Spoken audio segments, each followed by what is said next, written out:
भक्तजनों, आप सभी का बहुत बहुत स्वागत है मेरी यूट्यूब चैनल जय सनातन धर्म में।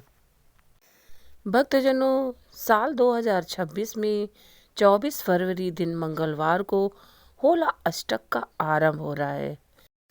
भक्तजनों, होला अष्टक का अर्थ है होली से पहले 8 दिन, जिसे हिंदू धर्म में महत्वपूर्ण स्थान दिया गया है।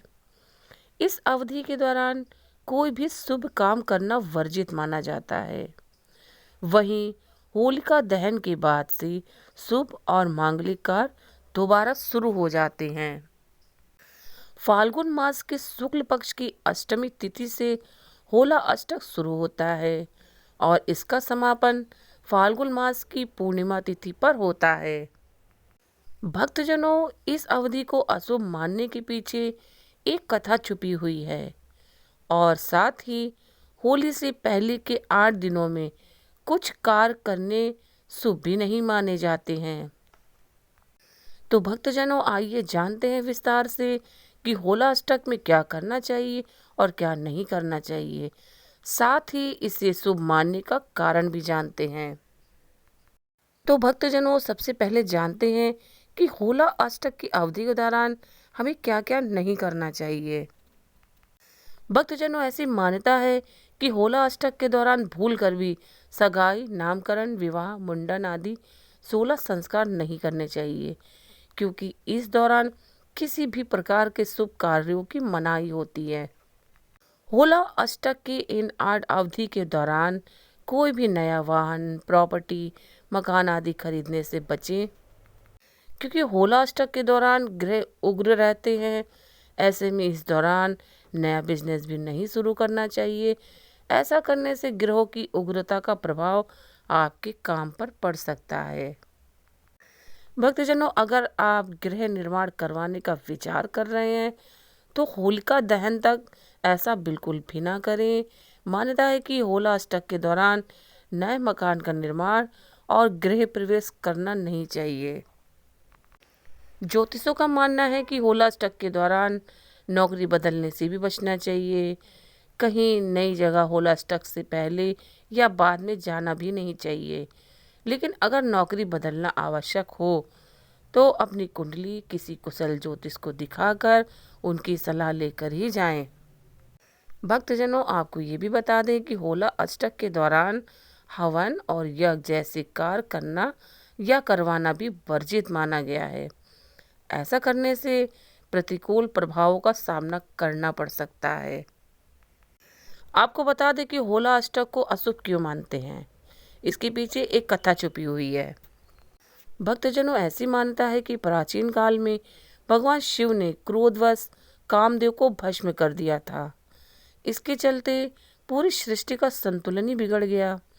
ऐसा माना जाता है कि 8 दिनों तक सभी ग्रह उग्र स्थिति में आ गए। तभी से होला अष्टक की परंपरा शुरू हुई।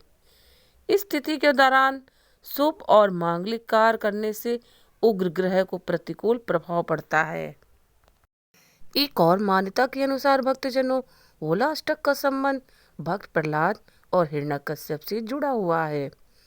पौराणिक कथा के मुताबिक राजा हिरण्यकश्यप ने अपने पुत्र और भगवान विष्णु के परम भक्त प्रहलाद को मारने के लिए फाल्गुन मास की पूर्णिमा तिथि तय की थी। पूर्णिमा तिथि से 8 दिन पहले हिरण्यकश्यप ने प्रहलाद को कष्ट और यातनाएं दी थी, ताकि वह डर जाए और भगवान विष्णु की भक्ति के मार्ग से हट जाए। लेकिन प्रहलाद ने भगवान विष्णु की भक्ति करनी नहीं छोड़ी और इस वजह से 8वें दिन यानी पूर्णिमा तिथि को उसकी बुआ होलिका ने प्रहलाद को अपनी गोद में बैठाया और भस्म करने की कोशिश की। पर भगवान की महिमा थी कि भक्त प्रहलाद को कुछ भी नहीं हुआ और होलिका आग में जलकर भस्म हो गई। धार्मिक मान्यताओं के अनुसार पूर्णिमा तिथि से पहले के 8 दिन भक्त प्रहलाद को जो यातनाएं और कष्ट दिए थे, वे कष्ट ही होला अष्टक कहलाते हैं। इस वजह से 8 दिन कोई भी शुभ व मांगलिक कार्य नहीं किया जाता है। तो आइए दोस्तों, आपको साथ ही साथ ये भी बता दें कि होला अष्टक के कार्यकाल तक की आपको क्या-क्या काम करने चाहिए। तो दोस्तों, होला अष्टक के 8 दिनों के दौरान आपको जप, तप और ध्यान करना बेहद अच्छा माना जाता है। इससे जातक के जीवन में सकारात्मक बदलाव आ सकते हैं। ऐसे में होला अष्टक में भगवान की विधि पूर्वक पूजा और ध्यान करना चाहिए। मान्यता है कि इन दिनों भक्त प्रहलाद में विष्णु जी के लिए अटूट भक्ति थी। ऐसे में आप होला अष्टक के दौरान भगवान विष्णु जी की पूजा करने के साथ साथ उनके मंत्र ओम नमो भगवते वासुदेवाय नमः मंत्र का जाप अवश्य करें। भक्तजनों, होला अष्टक के दौरान शिव जी की आराधना करने का भी खास महत्व है। इससे भक्तों पर भोलेनाथ की कृपा बनी रहती है। आप ओम नमः शिवाय मंत्र का जाप कर सकते हैं।